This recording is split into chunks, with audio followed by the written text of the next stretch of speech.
हरे कृष्णा। मनुष्य जन्म केवल परमात्मा की प्राप्ति के लिए मिला है।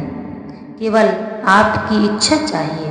इच्छा जोरदार हो जाएगी, दूसरी और कोई इच्छा नहीं रहेगी तो परमात्मा प्राप्ति हो जाएगी। दूसरी इच्छाओं को मिटाने का अभ्यास करो। मन में किंचित मात्र भी कोई चाहना ना रहे। जीने की भी चाहना रहेगी तो परमात्मा की प्राप्ति नहीं होगी। एक मार्मिक बात है कि चाहना मात्र से परमात्मा मिलते हैं, पर चाहना मात्र से सांसारिक चीज नहीं मिलती। सांसारिक वस्तु की प्राप्ति में तो प्रारब्ध है, पर परमात्मा की प्राप्ति में प्रारब्ध है ही नहीं।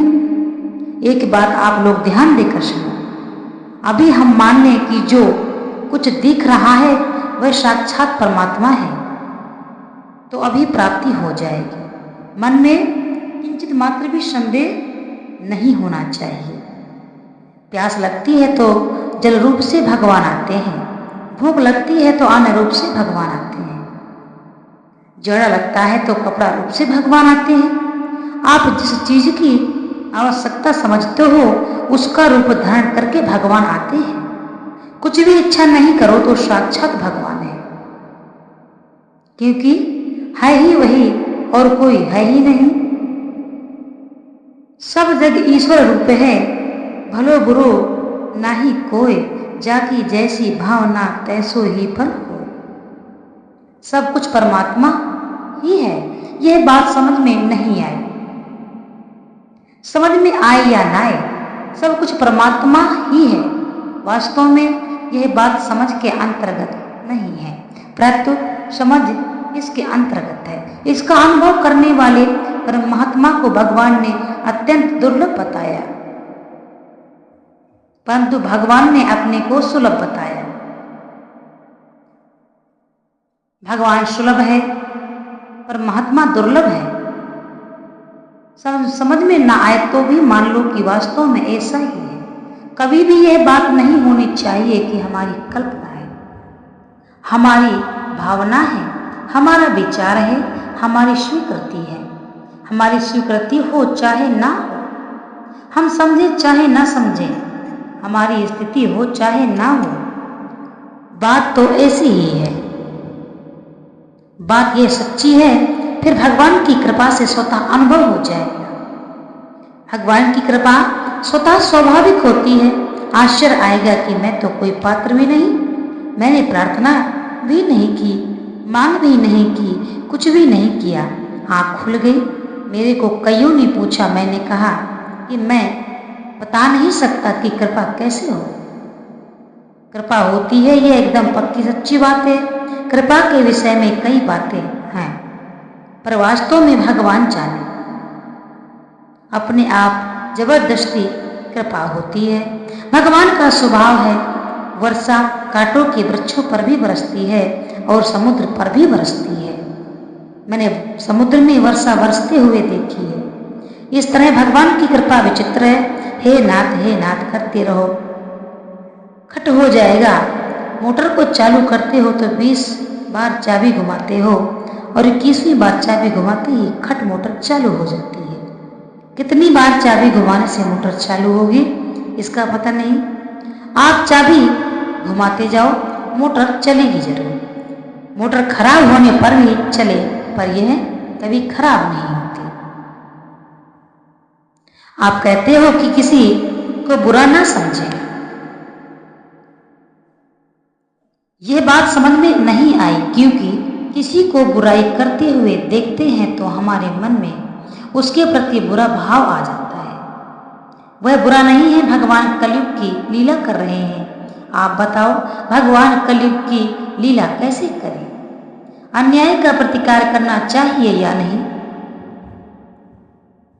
अन्याय का प्रतिकार अवश्य करना चाहिए, परंतु अन्याय का प्रतिकार करते हुए भी भीतर में दूसरे के हित का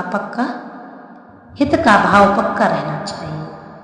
अन्याय आगंतुक चीज है, मूल में नहीं। हमने अपनी ओर से किसी को कष्ट नहीं दिया, पर दूसरे को दुख हो गया तो हमें क्या करना चाहिए? हाथ जोड़कर माफी मांग लो। अपना कोई कसूर ना हो तो भी माफी मांगने में कोई हर्ज नहीं। इससे आपकी बड़ी शुद्धि होगी, निर्मलता होगी। इसमें संकोच नहीं करना। यह बात खास है, ये बात खास है। संसार में हमारा कुछ भी नहीं है, कुछ भी नहीं है, कुछ भी नहीं। परंतु सांसारिक वस्तुओं, व्यक्तियों में अपनापन छोड़ते नहीं, छोड़ना चाहते भी नहीं। भीतर से असली चाहना बहुत कम आदमियों की है। सुनना एक व्यापार सा समझ रखा है। इतना भी अच्छा है, कुछ ना करने की अपेक्षा कुछ करना अच्छा है। भीतर से छूटने की परवाह ही नहीं। परवाह हो तो भगवान को पुकारो, हे नाथ मेरे नाथ, मेरे प्रभु, हे मेरे स्वामी। भगवान की कृपा से ही ठीक होगा। हम तो इतना भी अच्छा समझते हैं, बहुत बड़ी बात समझते हैं कि आप सत्संग में आकर बैठ गए। सज्जनों, समय बीत जाएगा, काम बनेगा नहीं। सावधान हो जाओ, अपने भीतर लगन लगाओ और इसके लिए भगवान से प्रार्थना करो कि हे नाथ मेरे स्वामी, आप में सच्चे हृदय से लग जाए। मेरी प्रार्थना है कि आप हृदय से भगवान से प्रार्थना करो, हे नाथ मैं आपको भूलूं नहीं, मैं आपसे सुख नहीं चाहता। एक ही बात चाहता हूं कि भीतर में ऐसी लगन हो जाए, ऐसी चाहना हो जाए, ऐसी व्याकुलता हो जाए कि मैं आपके बिना रह ना सकूं। हे नाथ ऐसी कृपा करो कि आपको कभी भूलूं नहीं। आपने बहुत कृपा की है, फिर मैं समझता नहीं। हे नाथ मेरी सांसारिक सुख की, सांसारिक चीजों की चाहना भी हो जाए तो उसको आप पूरी मत करो, जिससे मेरा केवल आपके ही चिंतन में मन लग जाए। ऐसी कृपा करो। मैंने बहुत दुख पा लिया, फिर भी चेत नहीं हो रहा है, होश नहीं आ रहा है। आपसे प्रार्थना करने की जोरदार मन में नहीं आ रही है।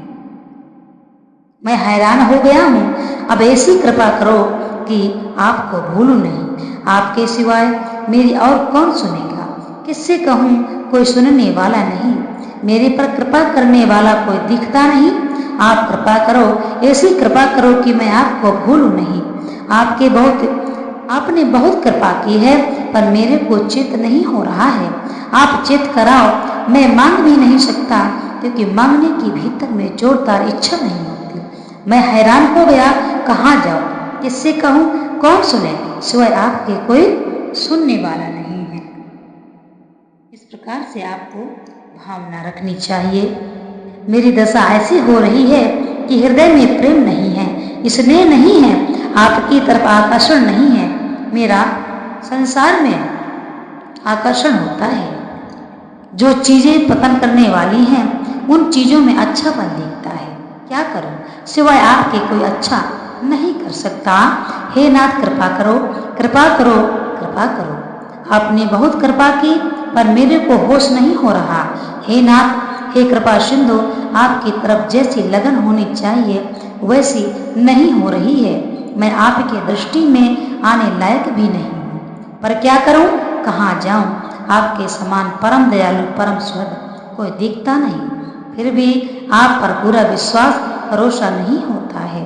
इस कमी को आप ही मिटाओ, मैं नहीं मिटा सकता।